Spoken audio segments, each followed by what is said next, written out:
Hello po sa inyong lahat mga ka-crypto. Ako po si Pinoy Crypto Trader at sa video na ito ay atin pong pag-uusapan ang tungkol dito kay VeChain or VET, kung saan ay meron daw po itong kakayahan na mag-rally ng 5,300% at mahit nito or akyatin nito ang presyong $2.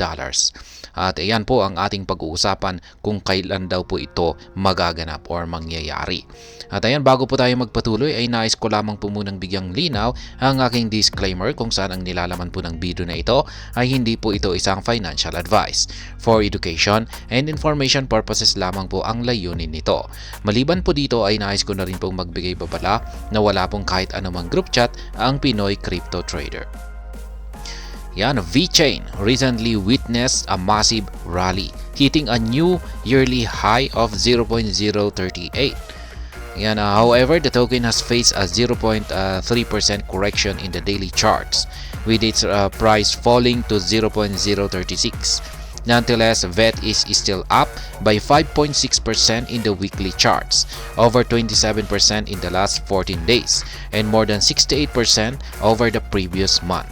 Since January of this year, VET's price has surged by nearly 140%, rivaling that of Bitcoin's almost 156% growth in the same time frame. Kaya yan, ganyan po katindi ang performance nitong si VeChain. Yan, ang ayon po rito ay mukhang yung kanyang year-to-date performance po yan. Mula po noong yan, yung nag-umpisa ng taong ito, 2023, or noong buwan ng January hanggang ngayon, ay meron po siyang gain na umaabot ng 140%. Yan, kung pag ikukumpara po natin ito kay sa performance naman ni Bitcoin, yan yung kanyang year-to-date na performance, mula na rin ito sa buwan ng January sa taong ito, ay nasa 156 naman yung growth rate ni Bitcoin. Kaya halos malapit na po sila. Konti lamang yung kanilang difference. Kaya sinabi rito ay na halos rival or halos mapantayan niya ang performance nitong si Bitcoin. Ayan, ito po yung chart ni VeChain. Ayan, kitang-kita natin na talagang nung mga October po ito, kalagitnaan ng October, ay dito po siya nag-umpisang sumabog. Ayan, VeChain could rally over 5,000% and hit $2. Yan, ang tindi po niyan kung magkakaroon siya ng rally na 5,000% at magiging $2. Samantalang yung kanyang kasalukuyang presyo po ngayon ay nandito sa nasa mga 0.038. Ayan, or 0.0 ay bumagsak po siya sa 0.036. Kaya yan, nandyan po siya.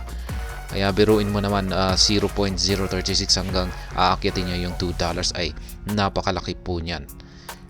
Ayan, 5,000%. According to crypto analyst Raiden X, VeChain or VET could hit a high of $2 in 2025.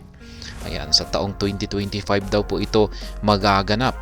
The analyst says that VET is unlike any other crypto project. He also shared a statistics that showed that Google searches for VET went up 72% last week. Kaya yan, si Ginoong Raiden ang nakapagsabi na sa taong 2025 ay dito po aakyatin ni VeChain ang presyong $2. At maliban po rito ay nag-share na rin siya ng statistics sa mga Google searches. Yan, na ang VET ay nagkakaroon po siya umangat po siya ng 72%. Ibig sabihin ay may mga dumarami yung mga tao na nagkaka-interest dito kay VET. Kaya tumaas yung kanyang Google searches. Kaya yan, ito yung actual na post ni Raiden X. Upcoming in February is anticipated launch of new ecosystem updated tokenomics. All the above plus potentially never before seen parabolic run for all crypto due to BTC ETF plus ETF plus ETH ETF means I see VET going to another insane rally which many will not expect. It will outperform many new coins just like the last time. Load up and spread the word. Kaya yan po ang sabi ni Raiden X. Ang magdudulot daw po sa parabolic run ng ni VeChain ay yung ito pinagsamang approval ng BTC, yan yung nalalapit na approval ng BTC ETF at ang ETH ETF. Kaya yan, mahihigitan daw po niya or maa-outperform niya ang lahat ng mga bagong coins. Yan, tulad ng yan, just like the last time. Kaya yan. Raiden X also points to VeChain's 188 times return in its first cycle. The analyst further highlights that the project moved from ETH ERC20 blockchain to its new blockchain. The analyst also states that VET has increased its visibility tenfold through new partnerships. Kaya yan po yung mga developments dito kay VeChain na hinighlight or parang ginamit na basihan dito ni Raiden X. Ayan, ito po yung naging yung 188 times na return noong first cycle na nakamit ni VeChain.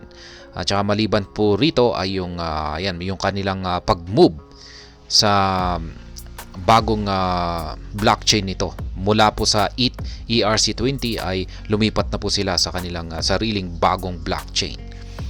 Kaya ayan, maliban po dyan ay mayroon silang mga bagong partnerships. However, analyst Change Lee predict that VET won't hit $2 in 2025. Instead, the platform predicts that the asset could reach 0.077 by December 2025. According to Change Lee, VET won't hit $2 by at least 2040, almost 16 years from now. Ayan. Pagdating naman po rito kay Change Lee ay yan, hindi po sila tugma sa prediction ni Raiden X. Sapagkat ayon po dito kay Change Lee ay si VET ay hindi po niya makakamit ang presyong $2 sa taong 2025. Yan, ang tanging yung makakamit po nito na presyo pagsapit ng taong 2025 or December 2025 ay nasa 0.077. Yan, malayo pa yan. Malayo pa yan sa target ni Raiden X na $2. Kaya ayon kay Change Lee ay makakamit lamang daw ni VET ang price target na $2 pagsapit ng taong 2040. Kaya yan, 16 pa yan, 16 na taon pa yan mula ngayon ang kailangan nating hintayin bago makamit ni VeChain ang presyong $2 na ayon naman po kay Change Lee. Nonetheless, there is a possibility that VeChain could breach at least the $1 mark during the next bull run. Analyst predicts that the cryptocurrency market could enter a bull run in 2024, fueled by the high probability of a spot Bitcoin ETF and approval and BTC's halving event in April. Both developments could usher in a 2021-like bull run, if not better. In such a scenario, VET might hit a new all-time high and surpass the $1 mark. Ayan. Pero sinabi po ng ayan, pero ayan, sabi po rito ay may posibilidad daw po na ma-hit ni VeChain yung at least $1 na presyo. Yan, dito po sa susunod na bull run. Next year po na yan. Next year po yan, taong 2024. Yan, at yung basihan po rito ay yan kasi yung papalapit na approval ng spot Bitcoin ETF at saka ang Ethereum, kasama na rin yung Ethereum ETF yan. Spot Bitcoin at saka yung spot Ethereum mga ETF. At isama na rin po natin yung Bitcoin halving sa buwan ng April. Ayan, dahil sa mga matitinding catalyst na ito ay magkakaroon daw ng parang 2021 na bull run. Kung hindi ay baka mas matindi pa yung magaganap na bull run sa taong ito na 2024. Kaya kung pag nangyari yan ay posible po na may kakayahan si VET na magtala ng kanyang panibagong all-time high at mahigitan niya ang $1 na price level. Yan po ulit yung mga predictions dito. Yan, ayon po kay Change Lee ulit ay hindi sa mga taong 2040 pa makakamit ni VeChain ang presyong $2.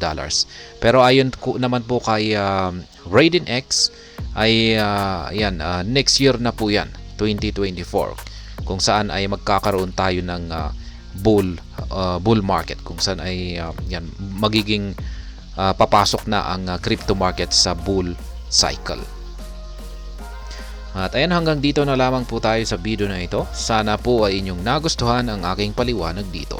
Kung inyo po itong nagustuhan ay pakiclick lamang po ang like button nito.